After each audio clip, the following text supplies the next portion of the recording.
So, and it's related to our topic today on the corrupt butcher abi Bulkachuwa abi Bulkachuwawa case. So maybe you can read it before coming up and also link it to the topic if that's the topic you want to talk about. So let's look at that. Then there's something we also said some weeks back. Please, the parallel fact is for everybody that wants good governance in Nigeria. Everybody that believes that the media space in Nigeria has been wrongly taken over. So it's not any set of people, any particular person. So that's why last time we said that if for any reason business either on any of, so if you're one of those people that you are used to Instagram ads, Facebook ads, and you want to promote, please by all means go ahead today. All right, Woli, please go ahead. Yeah, good evening, everyone. Emia Saddam, well-meaning Nigeria.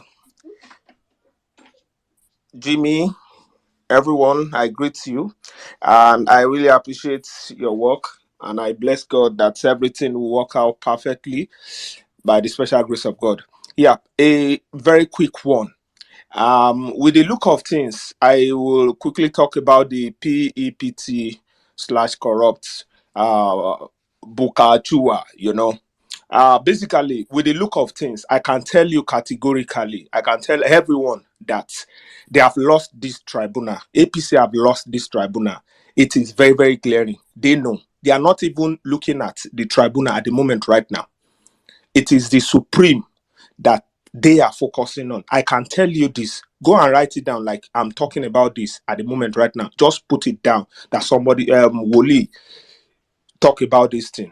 I'm telling you, they are not looking at the tribunal at the moment right now. It is the Supreme.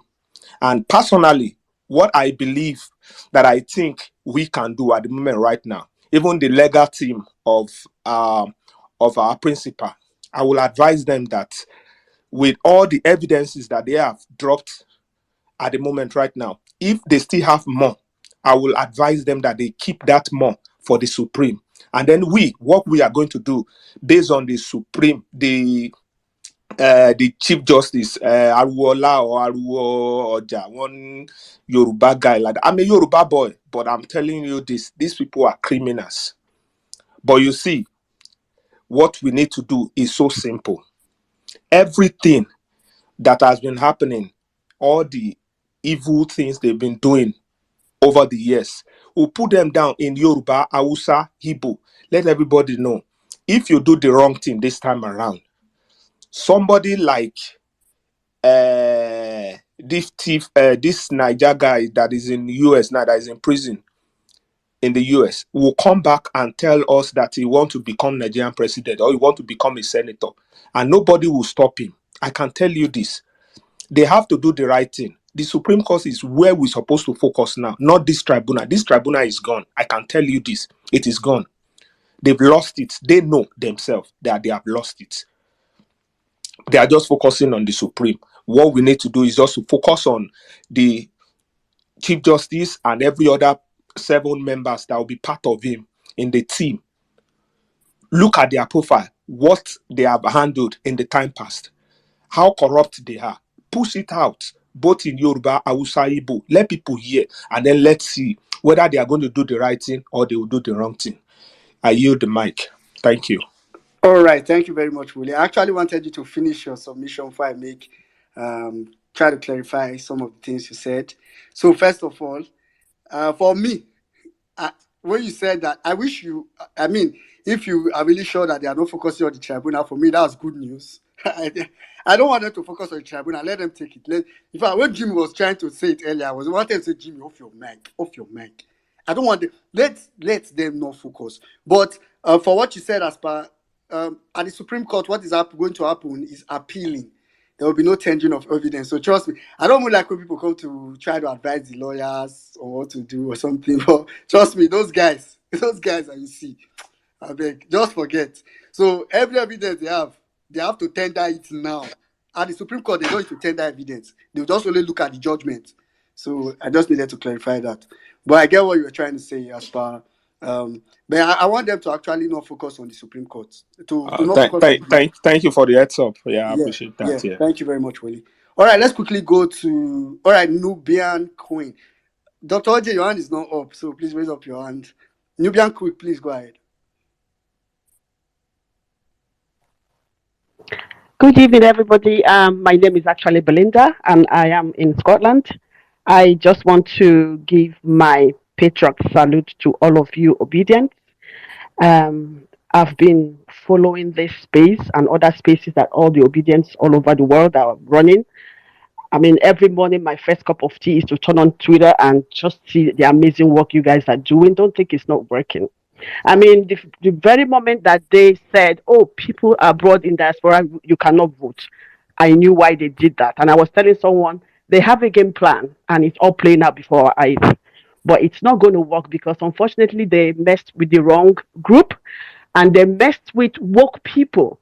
I mean, I just started thinking over the years how much our youth and our people have been migrating to other countries. I don't know how many people that are not have never been outside the shores of Nigeria. I mean, to not just to West African countries or African countries. If you go to Europe, if you go to the US, Canada, you would be angry in your soul because these are places. I live in the UK, I live in Scotland, and the city that I live in is a city that is supposed to be like the oil producing part of that actually supplies Europe with oil in Scotland. But I tell you, they don't even have 1/3,000 of what we have in Nigeria, and these people are stealing from us. So I am so sure that this mandate will come back because this morning's case was like, oh my God, if it doesn't say, I mean, if it doesn't speak volume, nothing else will. I mean, all the evidences are so glaring. Obi has been in the system. He knows how these people think, and he was prepared. And I see a lot of tweets that people say Obi is actually more prepared for the tribunal than he was for the election. So I just want to thank you guys so much for what you're doing. You're doing an amazing work. Trust me, the people that are actually supporting these APC people, I tell you, are people that they paid to do this work. Sometimes on Twitter, I just kind of I try to follow most of you on this space, and I see the gaslighting, I see the hate that these people, I mean, kind of project towards all of you, General Oluchi, Miss Pearl, all of you guys on this space, and some are not that didn't join today. And I see how you guys handled it. I remember somebody mentioning, oh, let's not try and respond back to these people because we are giving them undue publicity, and it's working. It's actually working, and I do say yes. We need to go to Instagram. We need to go to all other spaces. But as for the Twitter space, we've got it. So I need you guys to keep doing the great work that you're doing. I don't know how we're going to. I don't know how Obi and his team would actually be doing this work without us supporting them from the back, from behind. I mean, from outside of the court areas. This is the reason why they didn't want it televised because it's going to be a national embarrassment. It's going to be really shameful for them. But trust me, whatever you guys are doing, however you've been doing it, it's working. And that's why they keep bringing one propaganda after another, and nothing works because nobody's even taking cognizance of all the rubbish they've been doing. Okay, so we're going to get our mandate back. It's very, very sure. Here in Scotland, it's really strong. In fact, we've bought flags. We've done kind of designs for t-shirts we're going to wear because we know we're getting it back. And one of the speakers before me said he thinks that we're going to go to like their appeal court. I mean, this is where the evidence is. What are you going to appeal? Wherever they like, let them take it to. The world is watching. All these reports people are giving, all these commentaries people are giving in the mornings, telling us what's going on in court. The world is watching. A couple of my white neighbors, they want to ask me what's going on today, and I tell them. I have a couple of WhatsApp groups I belong to. Most of them joined this space tonight because I always share the links to any of the spaces that they're talking about things like this and we're discussing. We have the drive. We want our country to work, and our country must work.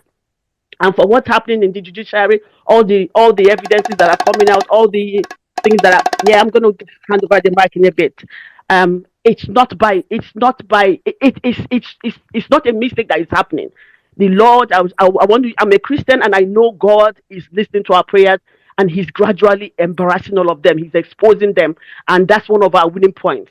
I'm going to yield the mic now. Thank you so Thank much. you very much, Belinda. Thank you very much. That was very good submission. Thank you very much. All right, let's quickly go to Real Jack. Real Jack, I know you've been here for some time. Please go ahead and speak. And I hope you guys are looking at the article at Unparalleled Facts. I want us to talk about this corrupt Bulkachuwa today. All right, go ahead, Real Jack.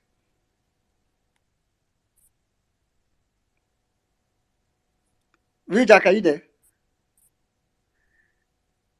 Okay, I don't know if he's not there or he's not hearing me. Okay, let's just move on. Let's move on. Let's quickly go to Ejikeme. I want to just call you, but you don't go flat. Okay, just go ahead. Ejikeme, go ahead. Yeah, thank you very much, well-meaning Nigerian. I've been here since the inception of the space. Just calls, took me out of the space. Thank you very much, Jimmy Asadam, for your steadfastness, and thank you, Jimmy, for what you get to do. I look up to Jimmy's submission because it gives me that energy, to push on. If somebody like Jimmy could put in what he's putting, then he's sure that I've not even done half. But however, diving straight into the topic, I think it's very unfortunate that Bulkachuwa and the revelations that have come from his utterances have brought ridicule again to the judiciary. And it's most painful that we're also talking about the same tribunal, the same court of appeal that that now hears our prayers and the petitions of other parties right now. It's very unfortunate how rotten, terribly unfortunate how rotten the judiciary is. In fact, after the federal government and the corruption that is leading in the federal government, and then we have the judiciary. Before we talk about customs, National Assembly, and all of that, because those ones, I think, it's very difficult for them to, siphon money. But you see, the judiciary, over the years, they take money in dollars, they buy houses and flats in Dubai and all other places silently. Nobody really looks at them. But you see, that revelation on the valedictory section of the Night Assembly it was so disgraceful. For such a man who obviously has seen it all in life, has seen it all in politics, and to come out, stand up, and say those things that he said. I really do not know what pushed him to doing all that. Maybe out of regret that he's no longer going to be part of the National Assembly, or to bring the leadership of that night assembly, including the Senate president, to ridicule. Because you can see that the Senate president was, you know, repeatedly trying to interrupt him to change an office mic and change his topic to another thing, but he refused. He kept on going. It's just so unfortunate, but it is good in the sense that it mounts extra pressure on these guys, these five gentlemen and lady on our case, to know that more importantly, Nigerians are actually watching. They're actually watching them closely. We're watching them closely. More than 5 of the Supreme Court judges right now are under US visa ban, including CJN Ariwola, I am made to understand. They are on visa ban. So let us see what they will do with this case with overwhelming evidence. Look at what happened today at the petition tribunal. Look at the number of, election results that are blood. We have never. Professor Mahmoud will go to jail. I want to accept that. If that is the only thing that we have done in sanitizing INEC, then we have probably done a good job. Let the handlers of Peter Obi hear it and hear it clearly that the obedient movement is saying, by the time you are sworn in, allow Professor Mahmoud to face trial for what he has done to Nigerians. This rape of democracy by 4 a.m. when Nigerians were sleeping. You came and raped their democracy without regards to the Nigerian.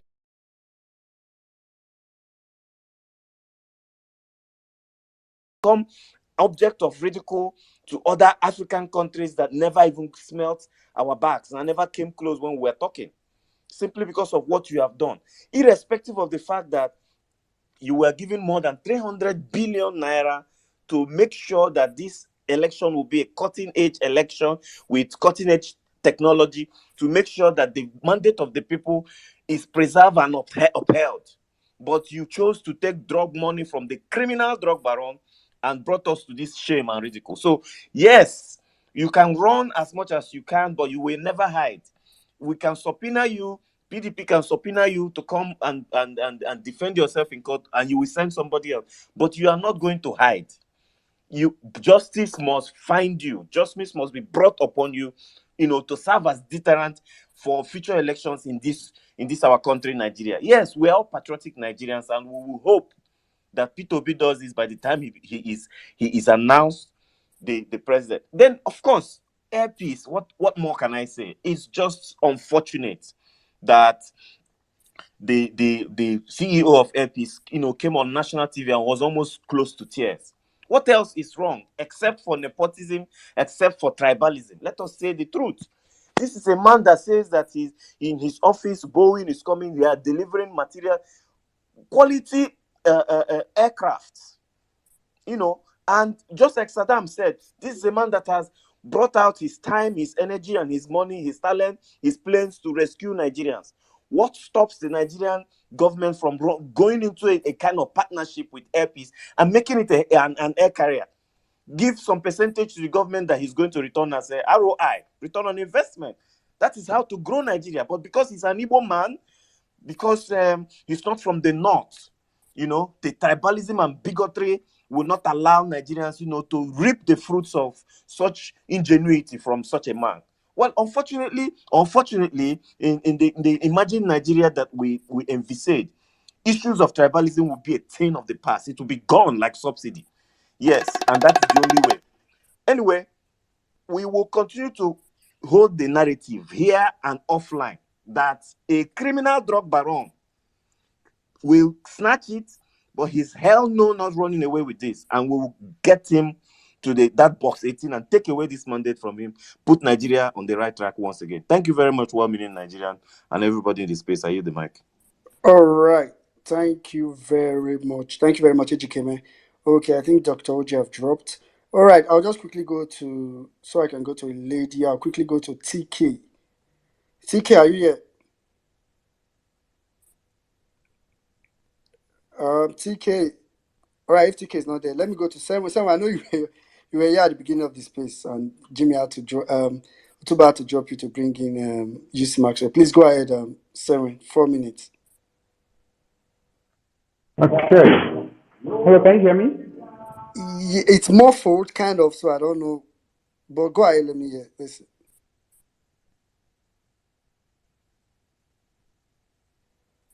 Are you there? Hello, can you hear me? Yeah, it's way better now. Go ahead. All right, thank you very much. Okay, so good day from my part of the world, and well done, everybody. Emia, I don't need to mention, we all know. And I'd say on the case of Bulkachuwa, this is a case of providence stroke old age. Part of the problems of old age, old people like to talk, and sometimes they don't have filters. And yeah, Providence plus old age helped us to get the truth out of his mouth, and probably he wanted to spite these people because before then, I think Rochas had asked a question that he would teach us how you did this and came back.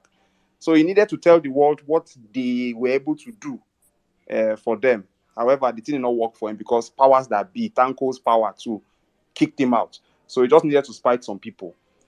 I know that all these revelations would definitely touch home because we are seeing it. And unlike before now, we don't used to concern ourselves with whoever does anything because it's always dead heads they gave us to vote for. So we don't care. Anybody that the most smarter thief should win at the tribunal. But this time, we are interested, we are invested, and we are seeing it to the end.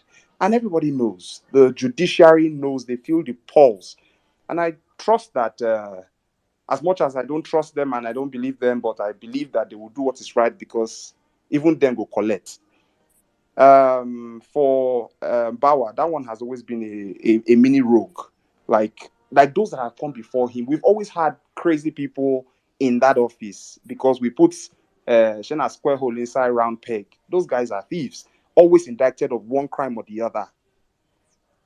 We cannot even start mentioning. So he's not alone. He's just like a norm.